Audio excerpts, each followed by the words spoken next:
Most females don't respect how difficult it is to become a high-value man. Because to become a high-value man, you need to have so many different qualities and so many different capabilities. It's a very difficult thing to do. You need to be funny and smart and charismatic and interesting with stories and strong and rich with a nice car and a nice apartment. Whereas to be a high-value female, you need to be hot. If you're nice, it's a bonus, but it's not even that necessary. That's it. If you're a pretty female, even if you're a piece of shit person, you're gonna get messages on Instagram. Yeah. Whereas if you're a good-looking man who lives with his mother, you ain't getting any messages. Not really. I think so. I think that if you're a good-looking man, that's all you have going for you, I don't think you're gonna succeed very well in life. I know there's very, very pretty girls who have nothing else going for them that manage to do very, very well. Yeah. Do you play chess? I'm okay at it. But if you look at the chessboard, right, the queen gets to jump all over the board, and the king has to move one square at a time, and I think that's done very purposefully. If you go to Monaco and you see a yacht and you see a man on that yacht, he had to work his entire life and network his entire life and get up early and deal with stress and tax problems and police problems and work his ass off to buy that boat. What did the girl have to do? The girl was on that boat, the 19-year-old Ukrainian. She had to get a message on Instagram. So the man moves one square at a time and the queen just jumps on board. This is the point. Female beauty is extremely valuable. What is the definition, or the praxeology, if you will, of a high-value man? And you just described yourself as a high-value man, so I assume you've done your research on this. So if you guys would, just take a second, define what this high-value man, HVM, I've heard multiple times.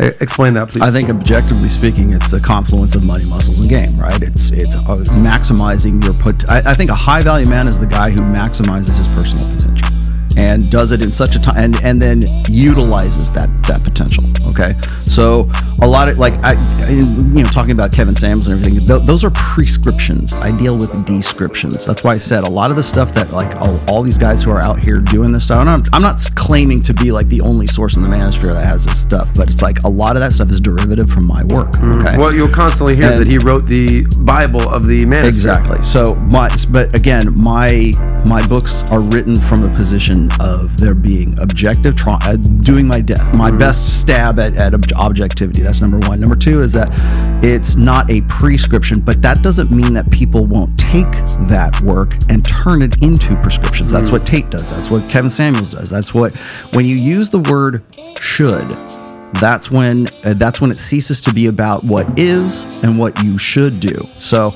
I don't deal in shoulds, I deal in is. So should men spin plates and date as many women as they can non-exclusively and increase their body count?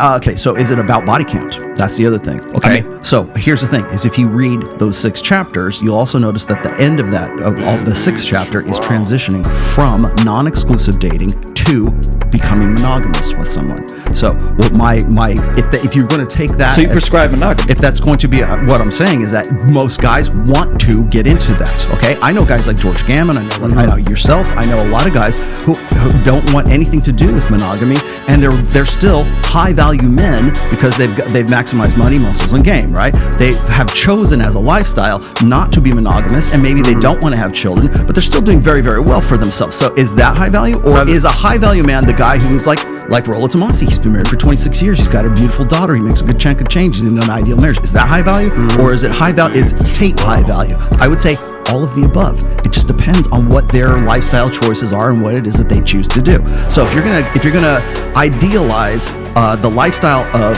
Andrew Tate and say he's on his hustle, like I saw the interview with you and Pat yesterday, and I'm like, wow, that's very, very interesting considering the lifestyle that Andrew Tate and Tristan also are living right now. And if they're going to profess to be Orthodox Christians, then where's their kids? Where's their thing? Is that the benchmark? Is that the goal state? Right. Because your goal state would probably be get into a marriage, have kids, and love God with all your heart and all your mind. Right. So that would be a high value man. Mm-hmm. For other guys, being a high value man, they still have all of those things that Tate has, but they don't have family. They're not married. They don't have a golden retriever in the yard. So that's why I'm saying the old order 20th century ideal for what is a high value man, throw that out the window. We are still clinging to old order ideals in a 21st century that says, well, here's the data sets right now. We have more access to more information right now that completely crush all of our wants to cling onto this romantic ideal of the 20th century or the 18th century, whatever century, because we think that ought to be how we do things. And in some ways, for some guys, for you and me, that works really well for us. But for Andrew Tate, people will say, you're a beta and I'm a beta and we're blue pill because we're married and we've been married for so long. So what that's why I said, like, when guys come at me and they say, oh, he can't be red pill because he's married, he can't speak knowledgeably because he's been married for 26 years. They don't know anything about my history. They don't know anything about like what it is that allows me to speak authoritatively about this kind of stuff. They throw that out the window because you're married. And also, on the opposite side, if you're not married, if you're a guy like Andrew Tate living the best life and you're living up to your potential, but you don't have kids and you haven't done anything like with your life because you're not married and you don't have a dog in the yard kind of thing, then you're actually the beta because you're not, living up to your full potential by not having kids and everything. So it just depends on whose definition that we're working with.